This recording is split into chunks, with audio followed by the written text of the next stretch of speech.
Recentemente eu estava tentando dormir e aí eu pensei num sensor barométrico que eu poderia fazer utilizando esse próprio sensor de umidade relativa do ar caseiro que eu fiz para um projeto de iniciação científica, onde o projeto principal era construir uma estação meteorológica completamente com sucata, né?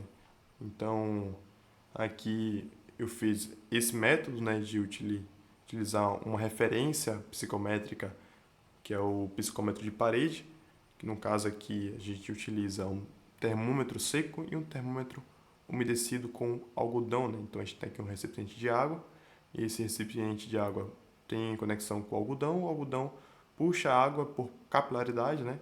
E aí vai umedecer esse termômetro daqui. Aí a diferença entre a temperatura vai determinar a umidade relativa do ar, tá? Então a gente tem dois métodos para a gente descobrir qual é a umidade relativa do ar através desse método, né? O primeiro método é utilizando essa equação, tá? Essa equação aqui ela é interessante, né? A gente consegue ter uma precisão boa com ela, só que o problema dela, o maior problema dela, nesse caso, é que a gente não tem uma referência barométrica, né? A gente não tem, porque a ideia, vamos supor, de fazer uma estação meteorológica caseira é que você vai precisar fazer um barômetro caseiro também, né? Não comprar um barômetro de mercado. Então, a gente não vai ter essa referência. A gente pode colocar um barômetro, um valor fixo, pode, mas né, não tem sentido, porque o clima ele varia, tudo varia. Então, não dá para a gente colocar um valor fixo aqui, tá?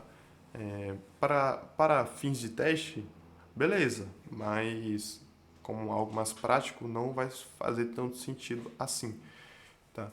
Então, tem outro método também, que é um método mais interessante para a gente, que é esse método aqui que utiliza valores já conhecidos, né? Então, a gente tem aqui a diferença de temperatura em cima, nas colunas, e a gente tem a temperatura do termômetro seco nas linhas, né?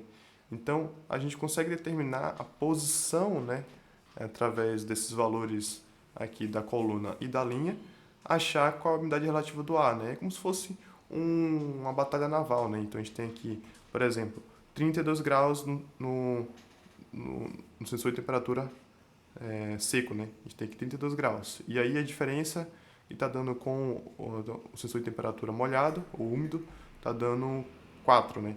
Então a gente vai ver aqui, ó, 32, 4. Ó, dá 73% de umidade.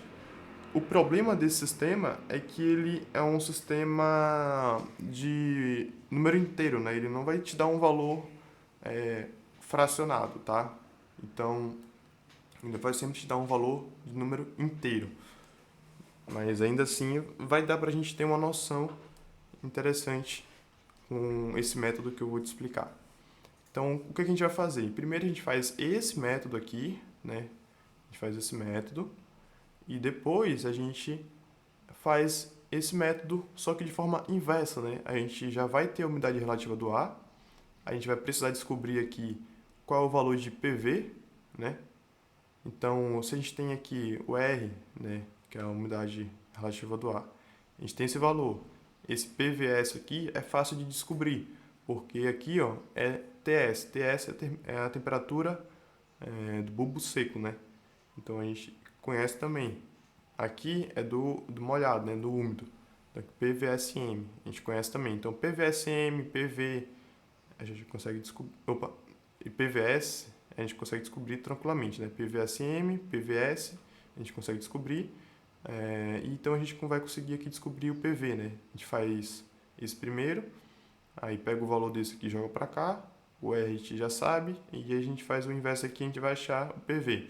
Aí do PV a gente vai pegar, fazer primeiramente esse aqui, então a gente vai ter esse valor, vai ter esse valor, e vai ficar faltando apenas esse valor aqui. Então a gente vai fazer o inverso e vai achar a pressão atmosférica em milímetros de mercúrio, né?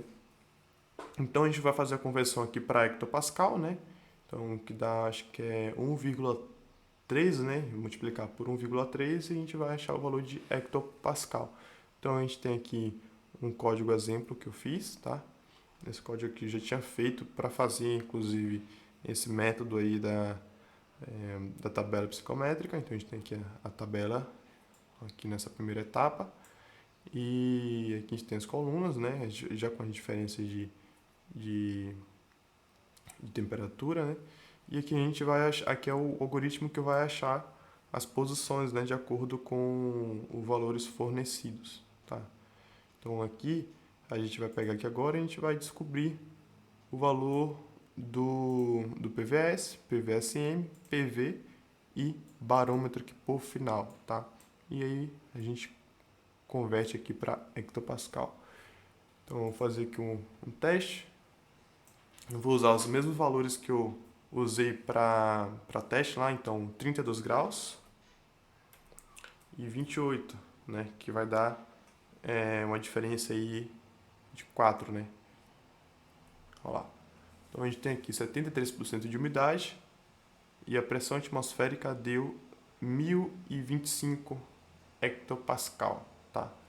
É claro que esse valor, ele é um valor aproximado, tá? Ele não é tão preciso assim, mas de qualquer forma, é um valor que a gente conseguiu obter com sucata, né? A gente pode fazer isso aí com qualquer sucata, pega os termistores NTC, como eu fiz aqui, né?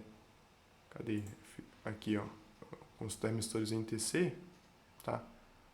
Dá pra gente fazer isso tranquilamente com sucata, fazer um projeto científico, um TCC, uma iniciação científica, né? Projeto de iniciação científica aí dá para fazer tranquilamente, que é um projeto bem interessante, né? Dá pra gente achar valores com sucata, dá para achar também outros parâmetros meteorológicos só com isso daqui.